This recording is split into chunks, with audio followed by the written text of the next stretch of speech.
मुंबईत मैदानाच्या जागेवरून पुन्हा एकदा राजकीय रण पेटलंय। वांद्रे रिक्लेमेशनमधील नेव्हिल डिसूजा फुटबॉल मैदानाचं आरक्षण बदलून इथं प्रदर्शन आणि कन्व्हेन्शन सेंटर उभारण्याच्या प्रस्तावाला महापालिकेच्या सुधार समितीची मंजुरी मिळाली आहे। याच प्रस्तावाला आदित्य ठाकरे यांनी यापूर्वी विरोध केला होता, तर काँग्रेसनं मैदान हडपण्याचा आरोप केलाय। आता या मैदानाच्या मुद्द्यावर ठाकरे गट, मनसे, काँग्रेस आणि सरकार आमने सामने आलेत। पाहूयात फुटबॉलच्या मैदानावर कोणता गेम रंगतोय। मातोश्रीच्या अंगणातील फुटबॉल मैदानावर आता राजकीय सामना रंगणार। कारण सुधार समितीमध्ये फुटबॉल मैदानाच्या आरक्षणाला मंजुरी जरी मिळाली असली तरी विरोधकांनी सत्ताधाऱ्यांच्या या प्रस्तावाला कडाडून विरोध केलेला आहे। विशेष म्हणजे सत्ताधाऱ्यांच्या हट्टापायी हजारो फुटबॉल पट्टूंच्या भवितव्याचा प्रश्न उपस्थित झालाय।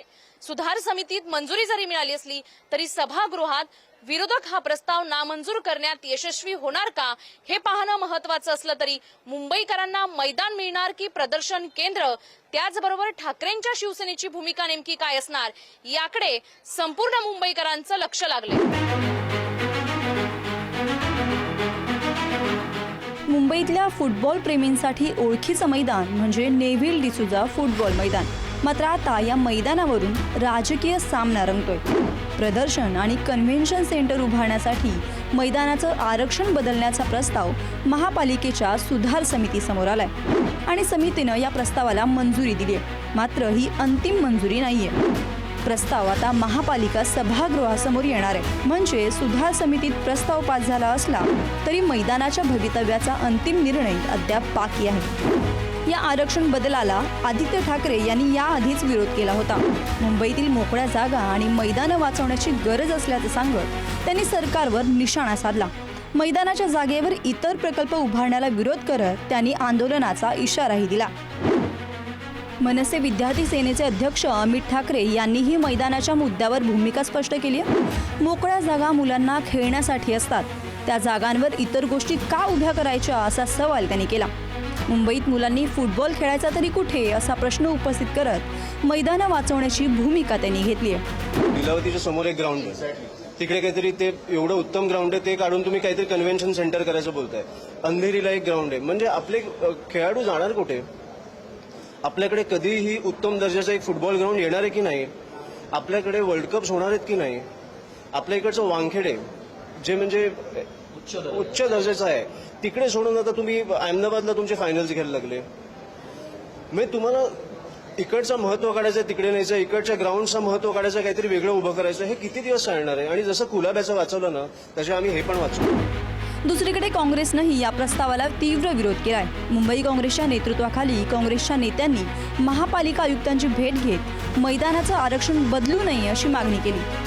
हे मैदान हजारो युवा खेळाडूंच्या भवितव्याशी जोडलेलं असल्याचा दावा काँग्रेसने केलाय। काँग्रेसच्या दाव्यानुसार या मैदानावर तब्बल 400 युवा क्लब आणि 300 वरिष्ठ क्लब सराव करतात। दरवर्षी हजारो फुटबॉलपटू या मैदानावर आपलं कौशल्य विकसित करतात। त्यामुळे मैदानाचं आरक्षण बदलणं म्हणजे मुंबईच्या फुटबॉल संस्कृतीवरच घाला असल्याचा आरोप काँग्रेसकडून केला जातोय। 400 युवा क्लब, 300 वरिष्ठ क्लब, हजारो फुटबॉलपटू, मैदानाचं आरक्षण कायम ठेवण्याची मागणी। राजकीय आरोप प्रत्यारोप सुरू असतानाच मैदानावर सराव करणाऱ्या खेळाडू आणि प्रशिक्षकांनीही मैदान वाचवण्याची भूमिका घेतली। मैदानाची जागा कमी झाली किंवा इथे इतर प्रकल्प उभे राहिले तरी त्याचा थेट परिणाम खेळाडूंवर होईल अशी भीती व्यक्त करत मैदानासाठी आंदोलन करण्याची तयारीही या खेळाडूंनी दर्शवली आहे। खरं तर मुंबईसारख्या ठिकाणी मैदान उपलब्ध असणं हीच मोठी गोष्ट असते। खरं तर हे गेल्या 10 ते 15 वर्षापासून इथे मुलं हजारोच्या संख्येने रोज येतात, प्रॅक्टिस करतात आणि एक स्पोर्ट्समॅनशिप काय असते ते दाखवण्यासाठी प्लस त्यांचं करिअर घडवण्यासाठी।